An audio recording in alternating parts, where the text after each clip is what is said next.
प्यारे दोस्तों, क्या आज की कहानी सुनने के लिए आप लोग तैयार हैं? तो चलिए कहानी शुरू करते हैं। बहुत समय पहले की बात है। चंद्रपुर गांव में सब गांव वाले हंसी खुशी जिंदगी बिता रहे थे। इसी गांव में गीता अपनी बुआ के साथ रहती थी। गीता दिखने में बहुत ज़्यादा सुंदर नहीं थी, वो सांवली रंग की थी, परंतु गीता को इससे कोई शिकायत नहीं थी। वो हंसी खुशी अपनी ज़िंदगी गुजार रही थी। मगर उसकी बुआ उस पर बहुत जुल्म करती थी। सारे घर का काम गीती से करवाती थी।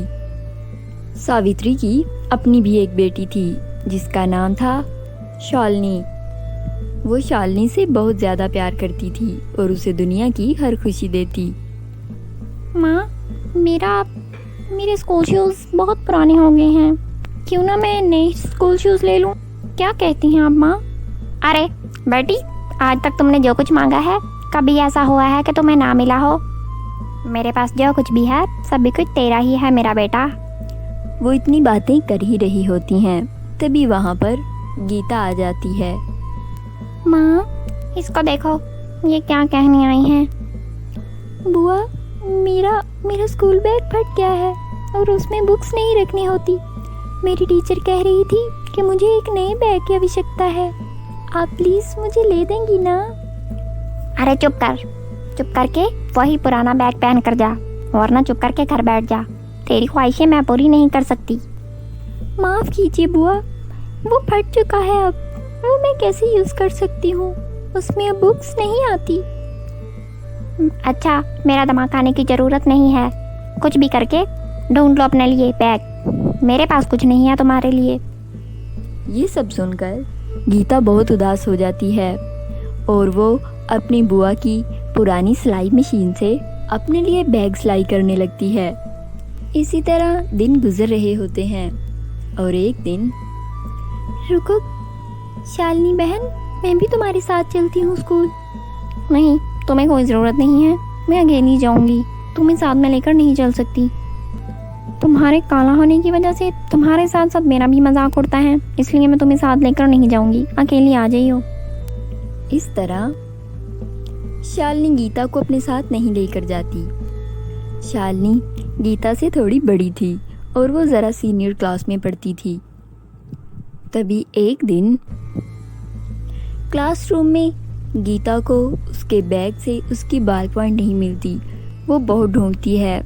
वो टीचर के डर से जल्दी शालिनी के क्लासरूम में चली जाती है और उसे जाकर कहती है, शालिनी बहन, तुम देखो ना तुम्हारे बैग में कहीं मेरी बाल पॉइंट तो नहीं चली गई। कल घर में होमवर्क करते वक्त मुझे मेरी बाल पॉइंट नहीं मिल रही और क्लास में टीचर भी आने वाली है।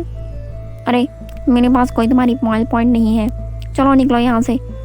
तुम्हारी काली शक्ल देख लेंगी सारी लड़कियाँ और मेरा मजाक बनाएंगी। जाओ यहाँ से। तभी उनकी सारी बातें शालिनी की एक फ्रेंड सुन लेती है और कहती है, अरे शालिनी, तुमने पहले तो कभी नहीं बताया कि तुम्हारी यहाँ पे एक और बहन भी पढ़ती है। तुम लोग तो बिल्कुल अपोजिट हो। तुम इतनी सफ़ेद हो और ये काली रात है। भला ये कौन सा जोड़ है? अपनी दोस्तों की ये बातें सुनकर शालिनी को बहुत गुस्सा आ जाता है और वो गुस्से में गीता को थप्पड़ लगाती है। मनहूस लड़की, मिल गई तुझे तसल्ली। मेरी क्लास में मेरी दोस्तों के सामने इंसल्ट करवा के वो तो यही चाहती है कि मेरी इंसल्ट होती रहे हर जगह। दफा हो यहाँ से। अगर मेरा रंग काला है तो इसमें मेरी क्या गलती है? ये तो ऊपर वाले के काम है ना। और अगर मेरा मजाक बना रहे हैं वो लोग, मुझे काला कह रहे हैं, तो भला तुम्हें क्या तकलीफ हो रही है इससे? अगर मुझे पता होता कि तुम्हारे दोस्त इतने बुरे और बदतमीज हैं तो मैं कभी भी तुम्हारी क्लास में आती ही ना। इतना बोलकर गीता वहाँ से चली जाती है। तभी छुट्टी होने पर दोनों बहनें घर जा रही होती हैं तो रास्ते में उन्हें एक जख्मी हालत में छोटी सी बिल्ली दिख जाती है। वहीं गीता बिल्ली को देखकर रुक जाती है। अरे अब क्या हुआ? घर क्यों नहीं चल रही? जल्दी घर चलो, मैंने गेम देखनी है, मुझे देरी हो रही है। अरे वो देखो बिल्ली को शालिनी, उसको कितनी चोट आई है और उसको दर्द भी हो रहा है। अरे तो इसमें देखना क्या है, मुझे तो पहले ही नजर आ रहा था। बहुत बदबू आ रही है, जल्दी चलो, मुझे इससे पहले कि उल्टी आ जाए। अरे कैसी हो तुम, ऐसे नहीं कहते शालिनी, देखो वो कितनी तकलीफ में है। अरे तुम्हारा तो ये ख़त्म ही नहीं होगा, हर टाइम तुम्हें दया करने की होती है। तुम यहाँ पे करती रहो जो तुमने करना है, मैं जा रही हूँ। मुझे वैसे भी गेम खेलने में देरी हो रही है, घर भी तो पहुँचना है। यहाँ ही वक्त सारा ज़ाया करते रहे, यहाँ पे तो बहुत सारे जानवर गिरे पड़े होते हैं, सब के लिए रुकोगी क्या? इतना कहकर शालिनी वहाँ से चली जाती है। तभी गीता उस बिल्ली को उठाती है और उसको डॉक्टर के पास ले जाती है। डॉक्टर, ये देखें इस बिल्ली को, लगता है इसको किसी बड़े जानवर ने पंजा मार दिया है। देखें ये कितनी जख्मी हालत में है ना, आप इसको प्लीज़ जल्दी से ठीक कर दीजिए। आप घबराइए मत, ये ठीक हो जाएंगी, बस इनको थोड़ी सी केयर की ज़रूरत है। वो आप कुछ दिन करेंगी और कुछ दवाई मैं दूंगी तो ये ठीक हो जाएंगी। तभी डॉक्टर उस बिल्ली को दवाइयाँ देकर घर भेज देती है। घर आते ही गीता के बुआ कहती है, होश लड़की, तू कहाँ है सुबह से गायब? तुझे पता है तू पूरा 1 घंटा लेट आई है घर। मुझे मालूम है तू अपने उन्हीं गंदे गंदे दोस्तों के साथ खेलने चली गई होगी, और अपने कपड़े देख कितने गंदे हैं।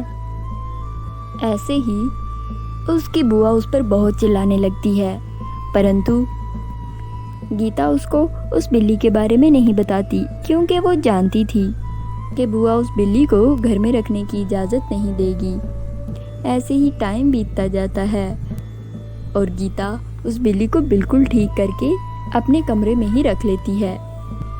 वो रोज़ उसके साथ खेलती है और धीरे धीरे कुछ दिनों में वो बिल्ली बिल्कुल ठीक हो जाती है।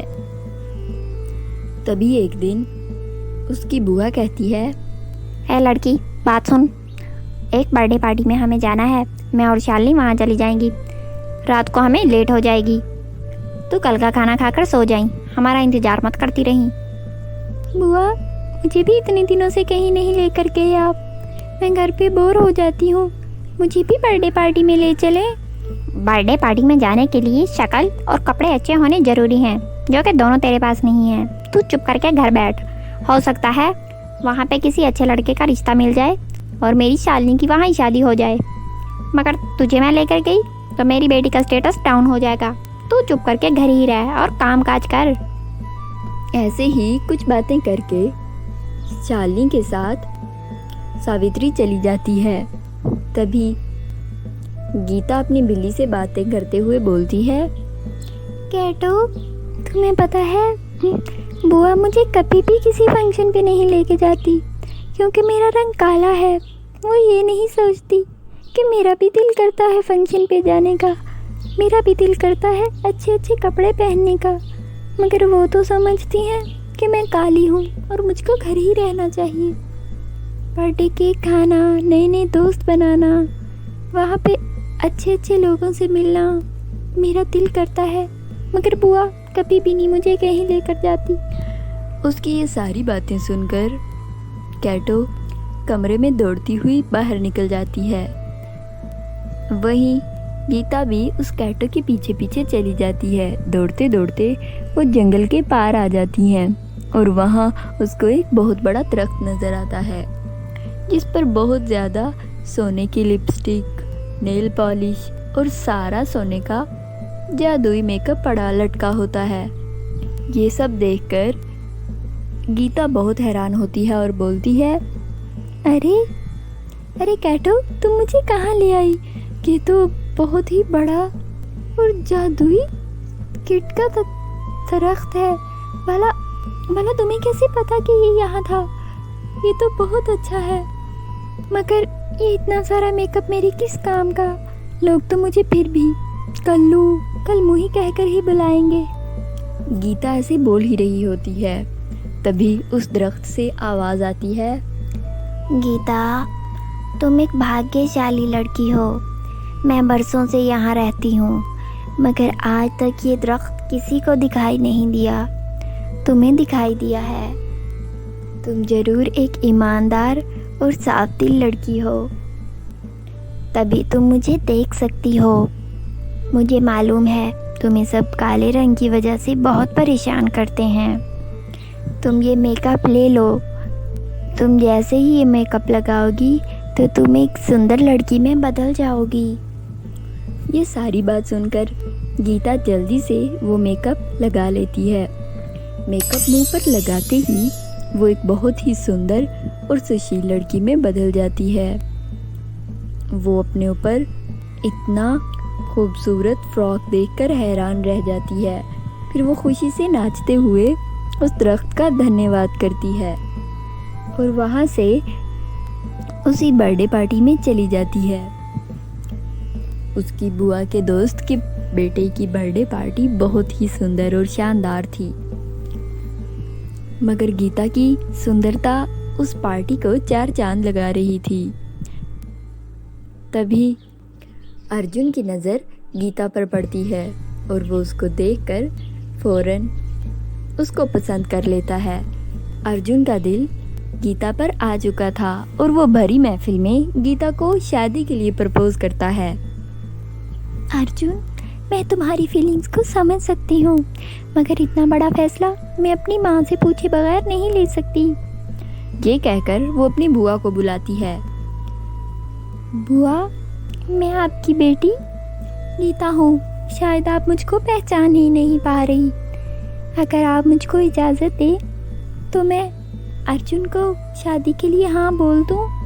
ये सब देखकर सावित्री को कुछ समझ नहीं आ रहा होता और वो जल्दी में गीता को हाँ बोल देती है।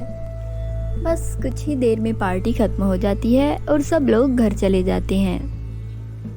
माँ, कुछ समझ नहीं आ रही कि वो पार्टी में इतनी सुंदर लड़की कौन आ गई थी। अच्छा खासा वो मुझे पसंद कर रहा था अर्जुन। ये जाने मनहूस कौन थी। वो दोनों माँ बेटी आपस में बातें कर रही होती हैं। तभी वहाँ पर गीता आ जाती है। अरे माँ, यही है वो लड़की। इसी ने अर्जुन को अपने प्यार के जाल में फंसा लिया और मेरा अर्जुन छीन लिया मुझसे। मेरी शादी उससे होने वाली थी और ये मनहूस आ गए बीच में। क्यों रे, बताती क्यों नहीं है? कौन है तू और कहाँ से आई है? क्यों तूने मेरी बेटी की जिंदगी खराब की? अरे माँ, आप मुझको पहचान क्यों नहीं रही? मैं आपकी बेटी हूँ, मैं गीता हूँ। आप क्यों नहीं मुझे पहचान रही?